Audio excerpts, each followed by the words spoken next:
الله الرحمن الرحيم الحمد لله رب العالمين بارئ الخلائق أجمعين والصلاة والسلام على خاتم الأنبياء والمرسلين سيدنا ونبينا ومولانا أبي القاسم محمد اللهم صل على محمد وآله الطيبين الطاهرين الذين أذهب الله عنهم الرجس وطهرهم تطهيرا.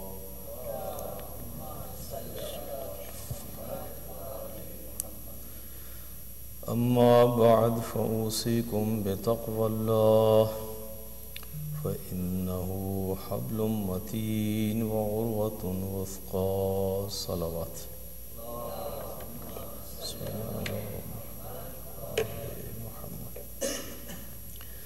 Dear brothers and sisters in Iman, first of all I advise myself for taqwa, parhezgari and piety, and then I advise all of you for the same. This is the 11th month of Islamic calendar. This is a month in which we all prepare, and those who go for Hajj, they undertake their journey toward this journey of house of Allah subhanahu wa ta'ala, the Baytullah. It is a sacred month, a month in which we are supposed to not only stop aggression against the fellow human beings, we are supposed to make peace with ourselves and with our Lord and God, with our Creator also, by avoiding from any sinful activities and totally surrendering to Him. So it's a month of spirituality, a month which is sacred, a month which is there to tell us or to guide us how can we become more obedient servants of Allah subhanahu wa ta'ala. And then if we are going for Hajj, so it also gives us some training that when we enter in the Haram, the sacred mosque, we are prepared for it. At the same time, while this is a month for these things, this is a month in which our 8th Imam was born, Imam Ali ibn Musa al-Rida alayhi salatu wassalam.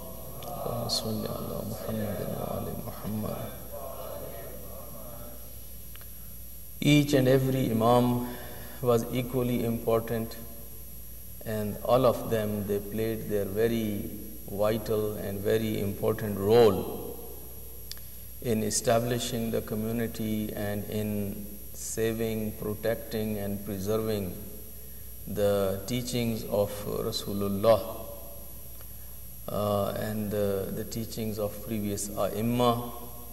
But some of them, they got opportunity where they were able to do that job more freely or more effectively. As our 5th Imam or 6th Imam, and then it was the time of our 8th Imam who was able to come out from those hardships or from those very difficult situations. And although it was not his choice or his own choice to be the part of that government, it was mainly the plan of Mamun and the government for their own agenda, but it did help our Imam also to reach out to larger number of people, to reach out to far away places, and Imam alayhi salatu wassalam was given some opportunities to engage in discussions and debates, and of course he was Imam. He was able to demonstrate his knowledge, his mastery, and his merits, and that resulted actually in the favor of madhab of Ahlul Bayt alayhimus salatu wassalam, and that is why we have so many riwayat narrated on behalf of our 8th Imam also. And after 8th Imam, actually the dominance of this Imam was such that after 8th Imam, almost every Imam was known as Ibn al-Rida. So there, as in the very beginning, everybody was known as son of Prophet or as son of Ali ibn Abi Talib. Now after this 8th Imam, everyone is now known as son of Rida. So it means that Imam alayhi salatu wasalam reached even in the eyes of public to a certain level that which gave some room and some influence to even later A'imma, the 9th Imam and 10th Imam and 11th Imam. So keeping all that in mind, so the position of and the contribution of our 8th Imam becomes very significant. So looking at his life, studying his life, looking at his legacy and examples helps us a lot. And of course, I will talk about some of those things inshallah tomorrow when we have the program dedicated to celebrate his wiladat.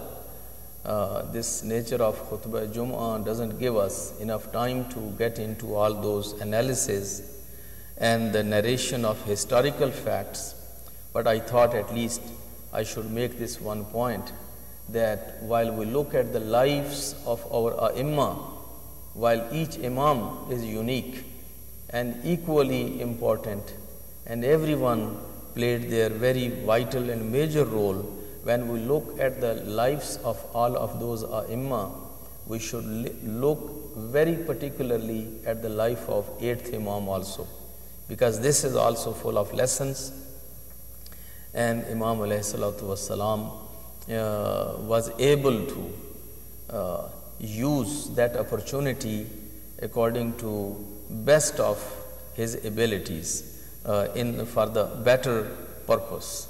And that also gives you a lesson that sometimes we feel it is a challenge or it is a tragedy for us, and but if we are people of those skills, we can make that hurdle or we can make that challenge as into our what you call the convenience also, or for our benefit, and we can make use of that.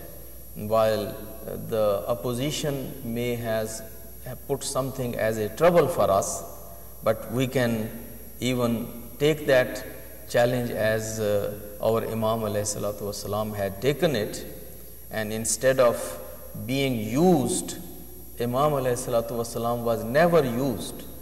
He never let Ma'mun to use Imam alayhi salam, but Imam alayhi salatu wasalam was of course able to take some advantage of even that opportunity which was provided to him. That explains the personality and the merit and the mastery and the skills of Imam alayhi salatu wassalam. Recite a salawat.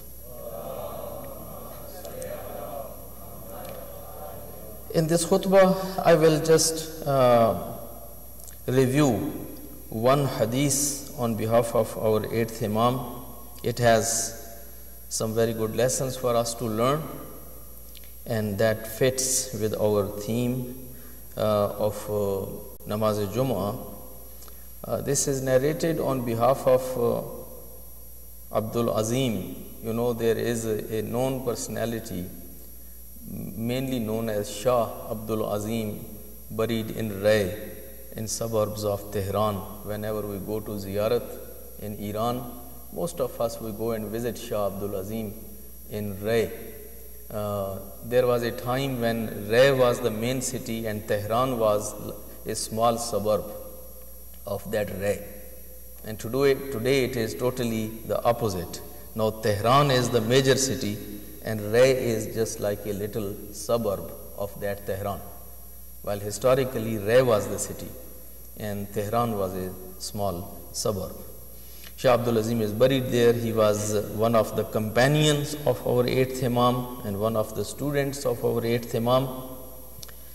He was in company of 8th Imam, and Imam alayhi salatu wassalam spoke to him. He said, Ya Abdul Azim, abligh anni awliyai as-salam. So when you go to our Shias, when you visit them, convey our salam to our Shias, to our followers, to our lovers, to our fans, to those who belong to us, Ahlul Bayt. Abligh anni awliyai as-salam wa qul lahum. And then Imam alayhi salatu wassalam conveyed a message to his Shias through Abdul Azim, and this message is a 7-point message. There are 7 things which Imam alayhi salatu wassalam conveyed to his followers, and these are very important ones even for today, because our Imam's message was for all times, and we need to listen to this message very carefully, and then we should take it as a message and try to implement it in our life according to best of our abilities. So the first thing what Imam said was, an la yaj'alu lish-shaytani ala anfusihim sabila. The first thing is that tell my Shias that they should never give shaitan control over themselves. They shouldn't go under the obedience or under the influence or under the control of shaitan. They should resist shaitan. They should confront shaitan. They shouldn't give any control to shaitan to lead them or mislead them or guide them or misguide them. So shaitan is not going to guide, shaitan is going to misguide. And shaitan is not going to lead, shaitan is going to mislead. So never ever give shaitan control over yourselves. Be very cautious, careful, and resist the temptations of shaitan. So that is number 1. Number 2, وَمُرْهُمْ بِالصِّدْقِ فِي الْحَدِيثِ.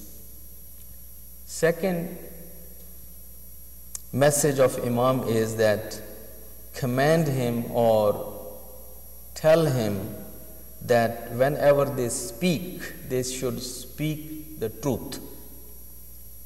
Sidq fil hadith. The followers of Ahlul Bayt are not supposed to lie. These people are supposed to be sadiq fil qawl. They need to be truthful people. And importance of truth, my brothers and sisters, all of us we know that Islam, whether you are Shia, whether you are Sunni, whether you belong to any school of thought, there is no room for lie. There is no room for lying in Islam whatsoever.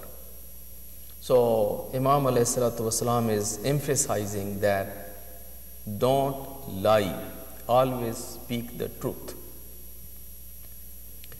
Number 3, wa ada'il amana, and always be the honest person, maintain the trusts of people with full honesty and care, and if anything is given to you as trust, as amanat, take care of it properly and then return it to its owners according to the terms and conditions. And whenever the related person asks you that you should return that amanat, so you should return the amanat. And when it is in your custody, you should be amin. You should take care of it as amanat.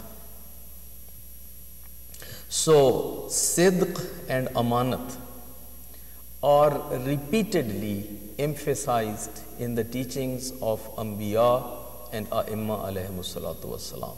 You read the sayings and teachings of A'imma alayhimus salatu wassalam, and you will come across with these two things over and over and over.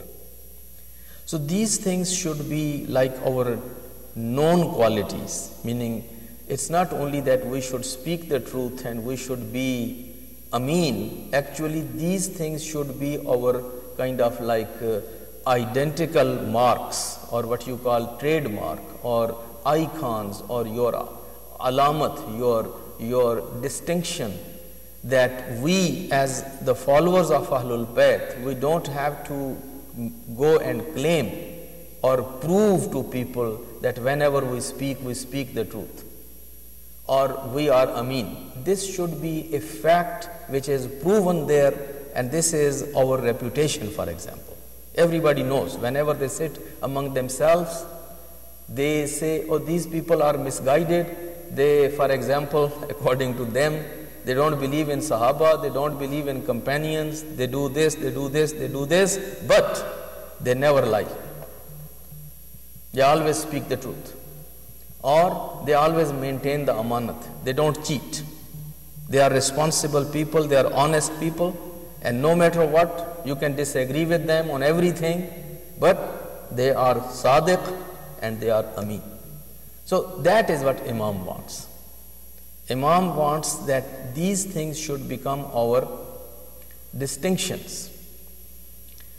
Then, number 4, very important. I didn't see this recommendation in the recommendations of leaders of other schools of thought. Meaning, Islam has many schools of thought. And you can see it little bit among Sufis, but they also got from Ahlul Bayt. And that is وَمُرْهُمْ بِالسُّكُوت, and command him to maintain silence or to remain silent. This maintaining silence is such a thing that, my brothers and sisters, that only knowledgeable people and wise people and the people that who can understand the circumstances and the consequences of their speech, they are the one that who can maintain the silence.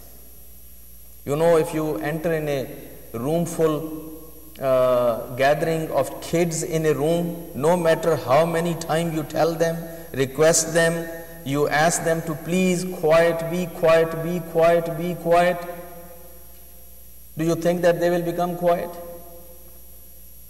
After every five minutes, again, they are talking and talking and talking.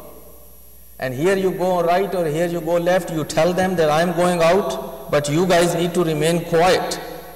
Kids cannot do that, because their level of maturity, their level of knowledge, their level of understanding is not at that level. Speaking is, anybody can speak, but maintaining the silence needs superior skills. Opening the mouth is not the hunar.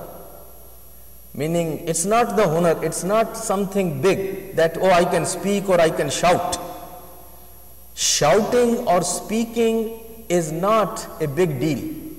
The big deal is to not speak, to remain silent, to remain quiet.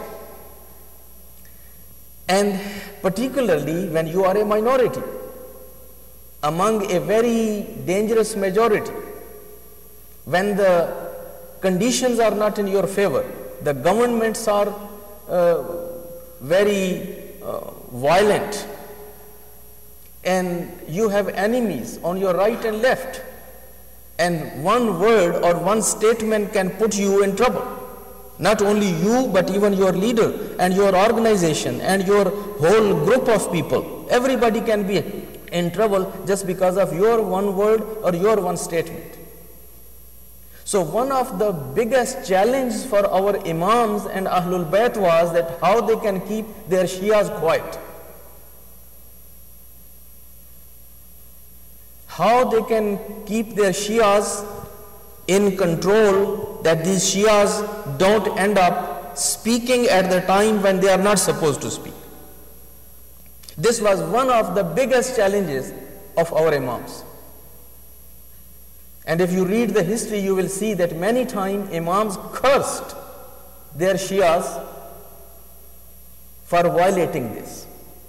Many times imams ﷺ like disown their Shias just because of violating this. And imam's point was that while I am quiet as imam, why can't you be quiet just like as a regular Shia? I am imam. If the haqq is taken away, that is my haqq.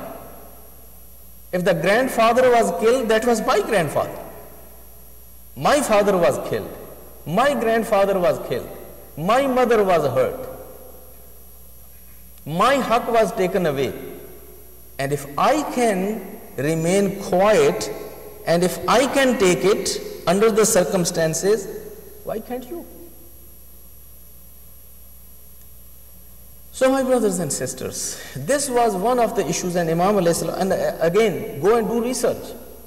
Whether Abu Bakr ever told his followers to be quiet, whether Umar ever recommended his followers to be quiet, while Usman and Muawiyah ever asked their followers to be quiet, and their Khulafa later on Abbasi or Banu Umayyah, or Mongols or Turks or anybody, never.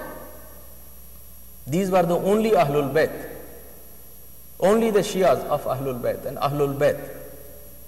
And as I said, among Muslims, only we Shias have that, and Sufis have that, but Sufis also have taken it from the teachings of Ahlul Bayt alayhimu salatu wassalam. So the point was, وَمُرْهُمْ بِالسُّكُوتِ. Now it doesn't mean again that you should never speak, but you need to understand what is the time, whether this is the time to speak or this is the time to be quiet. Look at the consequences. Look at what your imam would like to see you at this time, remaining silent or speaking. So Imam alayhi salatu wasalam say, Abdul Azim, when you go and see my Shias, وَمُرْهُمْ, give him amr. Tell them about what? Bis-sukut. Number 5.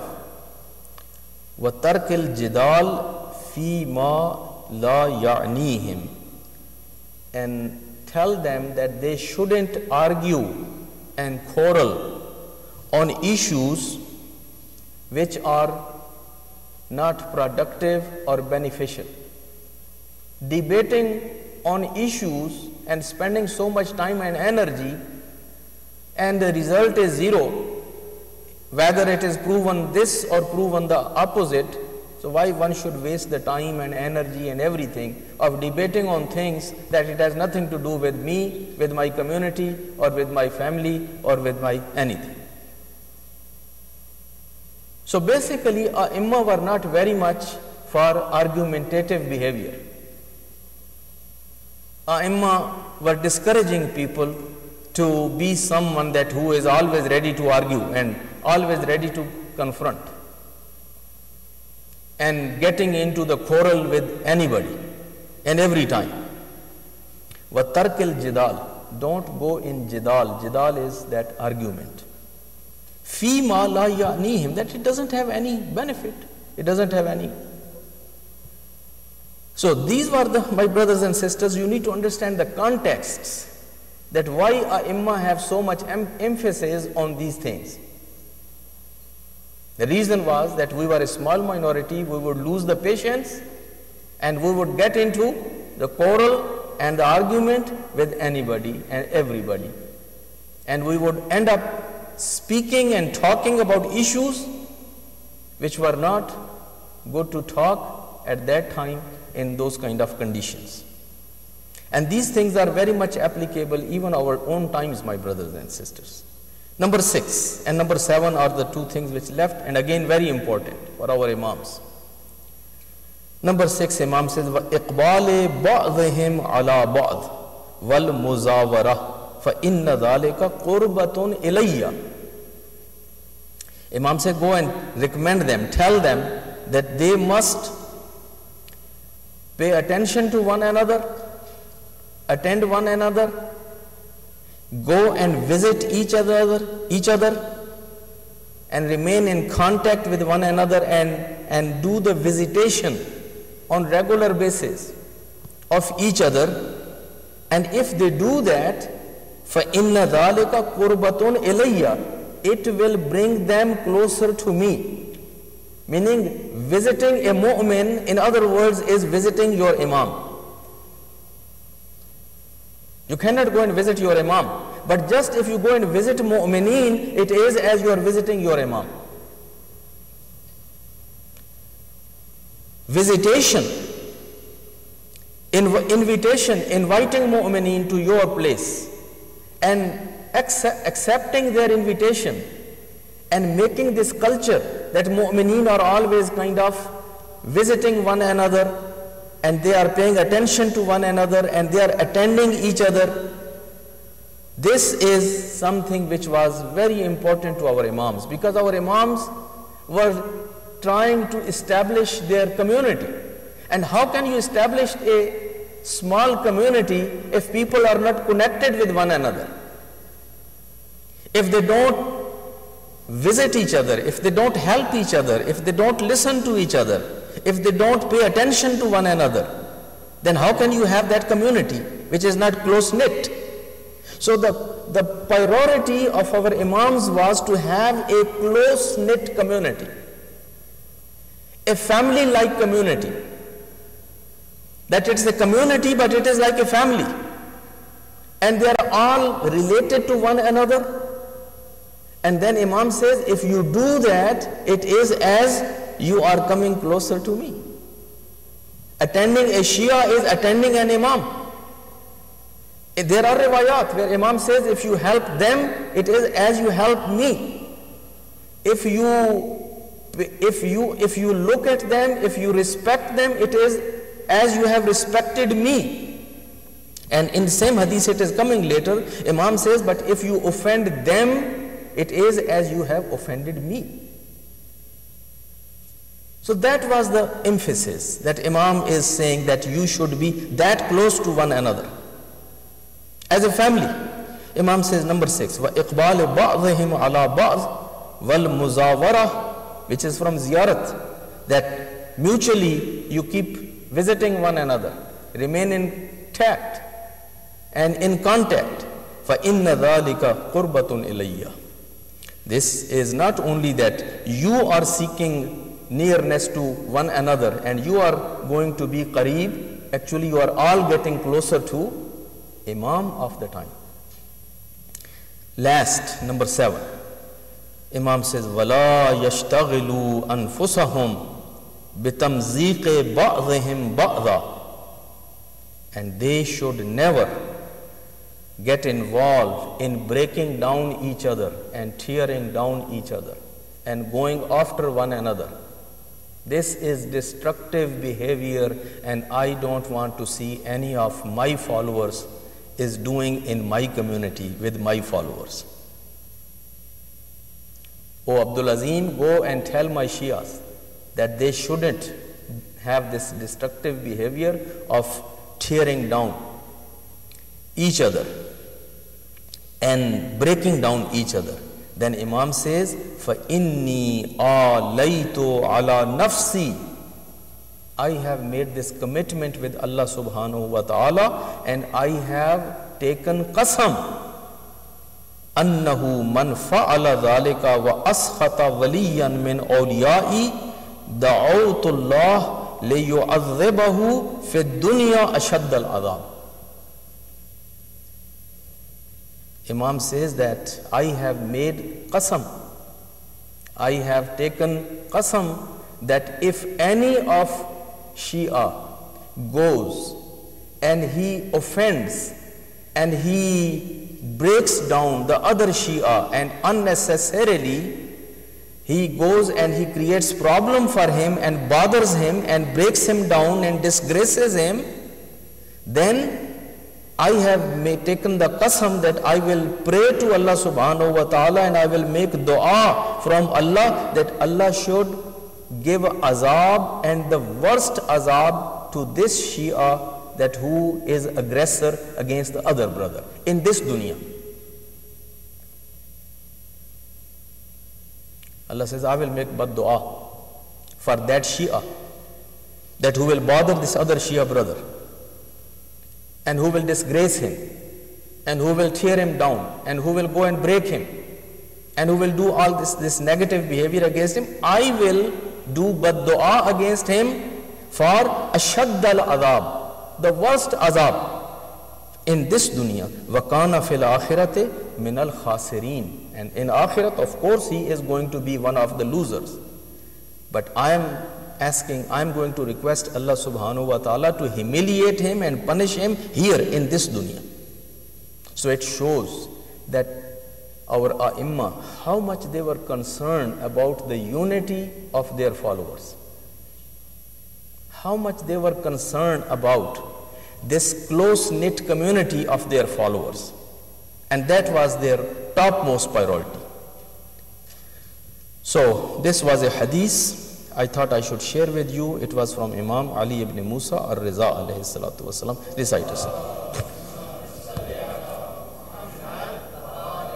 أعوذ بالله من الشيطان الرجيم بسم الله الرحمن الرحيم والعصر إن الإنسان لفي خسر إلا الذين آمنوا وعملوا الصالحات وتواصوا بالحق وتواصوا بالصبر.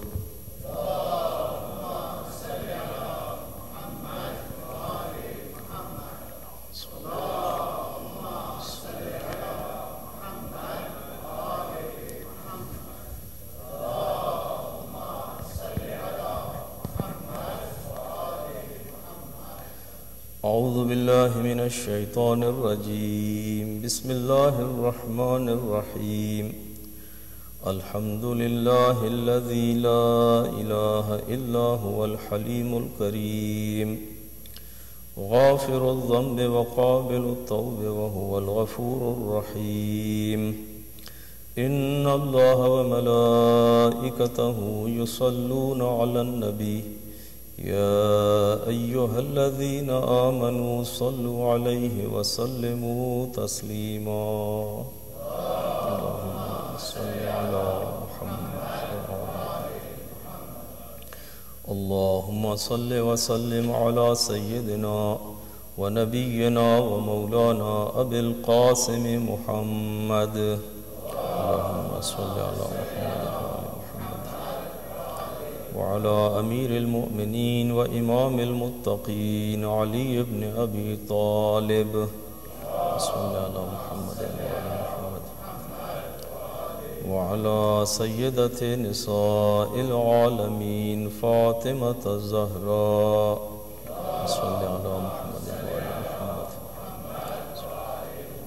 وعلى الحسن والحسين سيدي شباب أهل الجنة.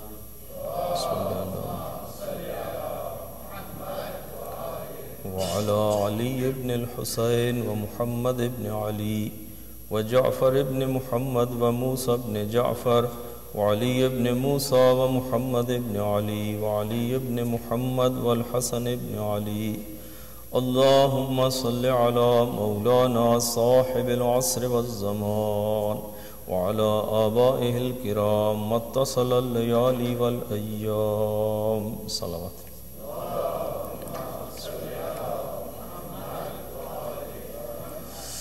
أما بعد فقد قال الله تبارك وتعالى إن الله يأمر بالعدل والإحسان وإيتاء ذي القربى وينهى عن الفحشاء والمنكر والبغي يعظكم لعلكم تذكرون صلوات.